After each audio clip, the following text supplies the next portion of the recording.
კახეთში ზემო ალაზნის სარწყავი სისტემის მაგისტრალურ არხზე სარეაბილიტაციო სამუშაოები იწყება. შპს საქართველოს მელიორაციის ინფორმაციით პროექტის ფარგლებში დაიწყება იყალთოს დიუკერის დემონტაჟი და ახალი მილსადენის მოწყობა, ასევე სათავსოების გაწმენდა. ბეტონის ზედაპირების გარეცხვა, წყლის ჭავლური მეთოდით და სხვა სამუშაოების დასრულების შემდეგ თელავის მუნიციპალიტეტში 1630 ჰექტარ სასოფლო-სამეურნეო მიწის ფართობზე წყლის მიწოდება მნიშვნელოვნად გაუმჯობესდება. თელავისა და ახმეტის მუნიციპალიტეტის ზემო ალაზნის საირიგაციო არხის სარწყავი სისტემა ერთ-ერთ ძირითად არტერიას წარმოადგენს. ამ ეტაპისთვის აღნიშნულ სისტემაზე დაგეგმილია იყალთოს დიუკერის რეაბილიტაცია, რომელიც უკიდურეს მდგომარეობაში იმყოფება.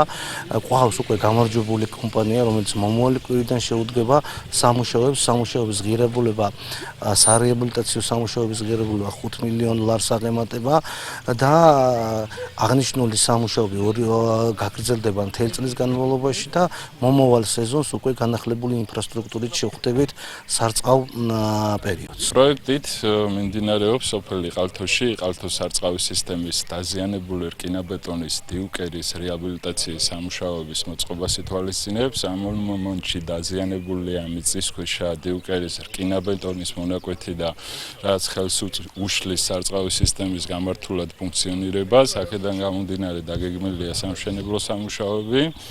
ამ ეტაპზე სარწყავი სისტემა როგორც არის ფუნქციონირებს და პირველ ეტაპზე დაგეგმილია სამუშაოების წარმოება ისეთ მონაკვეთებზე, რომელიც ხელს არ შეუშლის სარწყავი სისტემის მოწყობას, ხოლო როცა სარწყავი სეზონი დასრულდება და ახლოვებით შემოდგომისთვის აქტიურად განახლდება რკინაბეტონის სამუშაოები და ახალი სეზონის დაწყებამდე უკვე სრულად მოხდება სამშენებლო სამუშაოების დასრულება.